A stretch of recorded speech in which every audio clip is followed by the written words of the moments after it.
안녕하세요. 반갑습니다. 오늘은 하나님의 다루심이라는 제목으로 말씀을 상고하고자 합니다. 제가요, 신학교를 다닐 때의 일입니다.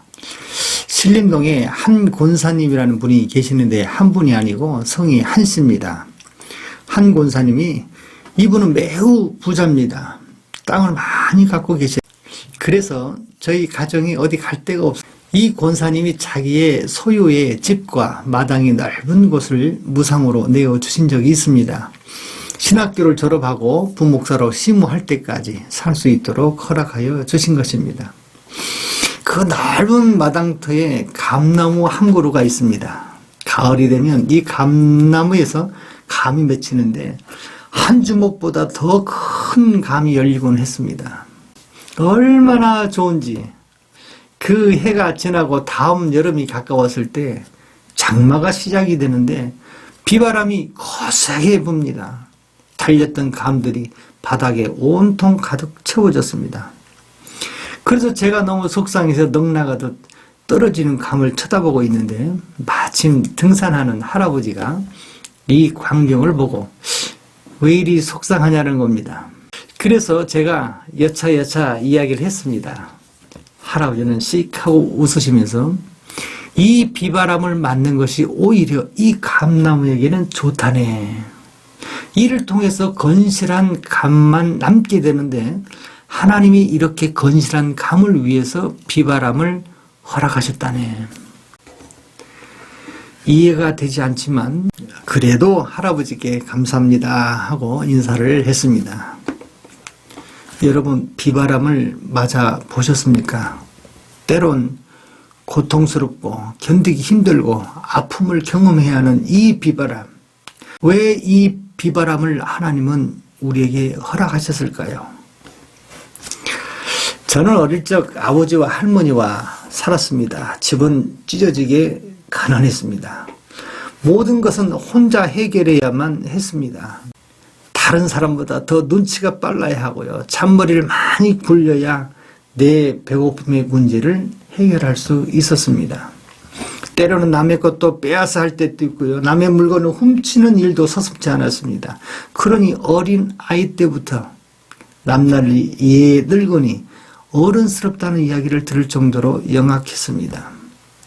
이러한 어릴 적 상처는 성장기에 더 두드러지고 학교 다닐 때는요. 공공의 적으로 불리웠습니다. 한 번은 선생님이 개인 일이 있어서 자습하라고 하십니다. 그리고 떠드는 놈은 모두 투표해서 제일 많이 나오는 놈을 칠판 오른쪽 밑에 써놓으라고 반장에게 이야기해놓고 가셨습니다. 저는 공부를 잘 못했습니다. 또 하기도 싫고요. 그래서 선생님이 나가자마자 책상에 머리를 대고 자기 시작했습니다. 이윽고 선생님은 들어오시고 제일 많이 떠드는 놈 앞으로 나와. 그런데요, 제 이름이 있는 겁니다. 아니, 잠만 잤는데 내 이름이 적혀 있는 거예요.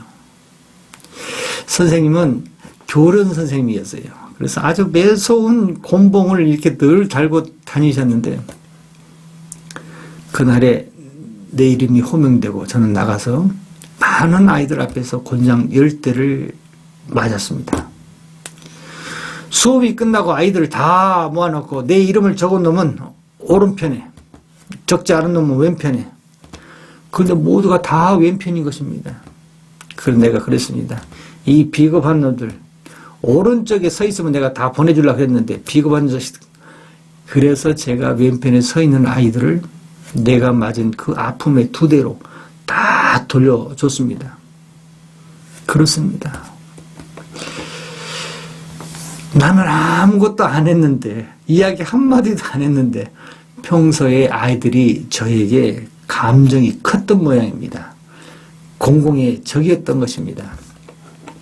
성인이 되면서 이러한 것들은 저에게 장애로 남았습니다. 많은 사람들과 관계가 원만치 않습니다. 합리적이라고 하는 말은 저에게 잘 어울리지 않습니다. 내 고집대로 되어지는 것이 합리적인 것입니다. 내가 맞으면 맞는 것이지 설득당하는 것은 싫습니다. 합의는 없습니다. 오직 주먹만이 해결책입니다. 이러한 저에게 어머니는요, 나쁜 친구를 사귀지 말라고 합니다. 친구 때문에 너가 다 망쳐가고 있다고 하시는 거예요. 그런데 이러한 저에게 예수님이 찾아오셨습니다. 마치 다메섹에 올라가고 있는 사울에게 예수님이 만나 주셨던 것처럼 어느 날 하나님께 기도하는데 지난날의 시간이 회상되면서 나쁜 놈의 주체를 찾았습니다. 알고 보니 나를 만나는 친구들이 다 안 좋게 되는 거예요. 주범이 나인 것입니다. 나 때문에 친구들이 다 망가져가고 있는 거예요. 그래서 제가 27살에 친구들을 다 모아놨고 이제부터 나는 신학교에 들어갈 거고 나는 하나님의 일을 해야 되니 앞으로 내 이름을 부르지도 말고 찾아오지도 말라 하고 절교를 선언을 했습니다. 그리고 지금까지 저는 친구가 없습니다. 오직 아내와 하나님 외에 친구가 없습니다. 그런데요, 예수 믿고 하나님의 일을 하려고 신학교에 들어서면서부터 제 몸에 붙어있는 어릴 적 상처투성이, 아픔, 아집, 술수, 잔꾀, 거짓말, 폭력적인 언어, 이 모든 것을 하나님께서 다루기 시작하시는데 하나, 둘, 셋, 넷 계속해서 내 입으로, 내 몸으로, 내 심령으로 고백하게 하시고 또 치료하시는데 얼마나 고통스럽고 또한 죄송스럽고 나의 추악함으로 상처받은 사람들을 다 찾아서 용서를 구해야 하는데 그 어느 누구도 지금 만날 수 없으니 해결이 되지 않는 겁니다. 만날 수만 있으면 그래도 좀 좋은데 만날 수가 없습니다. 그 악무게 개똥이, 소똥이, 말똥이 이름을 부르면서 미안하다, 미안하다, 내가 잘못했다. 하나님의 다루심을 통해서 언어를 바꿔주시고 행동을 바꿔주시고 사고를 바꿔주시고 입술을 하나님의 말씀을 맡기는 목사로 세워주실 때까지 하나님의 다루심은 전혀 저를 다른 사람으로 바꿔주셨습니다. 이제는 따뜻한 가슴, 뜨거운 눈물을 자주 흘리는 눈물 바보가 되었습니다. 그렇다고 지금은 하나님의 다루심이 끝났냐? 아닙니다. 지금도 계속되고 있습니다. 하나님의 장중에 붙들려진 그 어떤 사람도 하나님의 형상과 모양으로 회복될 때까지 하나님의 다루심은 계속되어집니다. 목수에게 들려버진 거친 나무는 살을 깎아내듯 깎아내고 깊은 골까지 세밀하게 정밀하게 작업을 합니다. 이때까지는 많은 고통과 아픔이 있습니다. 이 나이 많은 목수는 정성을 다하여 완성될 때까지 수고를 아끼지 않냐고 잠을 청합니다. 그런데 놀라운 일이 일어납니다. 생명 없는 거친 나무가 생명 있는 것으로 변하여 자고 있는 할아버지를 깨웁니다. 할아버지, 할아버지. 이것이 피노키오입니다. 지금 하나님의 다루심을 경험하고 있으십니까? 그럼 여러분은 이 세상에서 가장 행복한 사람입니다. 비바람 너무 두려워하지 마세요. 시련과 아픔, 고난, 오히려 그리스도 안에 일어나는 고난은 우리를 하나님의 사람으로 온전케 합니다. 시편 119편 71편에 보니까 우리에게 고난을 주신 이유를 이야기해 주시는 거예요. 고난 당한 것이 내게 유익이라 그랬어요. 이로 말미암아 내가 주의 율례를 배우게 되었다라고 하는 겁니다. 전에는 내가 다 몰랐는데 하나님께서 내게 고난을 주시다 보니까 왜 내게 고난이 왔지 하고 하나님 말씀을 보니까 하나님 말씀들이 이렇게 펼쳐지는데 너무 신기하고 놀랍고 내게 주신 말씀의 윤리를 배우게 됐다라고 하는 것입니다. 로마서 5장 3절부터 4절까지는 우리가 환난 중에도 즐거워하나니 환난은 인내를, 인내는 연단을, 연단은 소망을 이루는 줄 알미로다. 잠언 17장 3절에는 도가니는 은을, 풀무는 금을 연단하거니와 여호와는 마음을 연단하시느니라.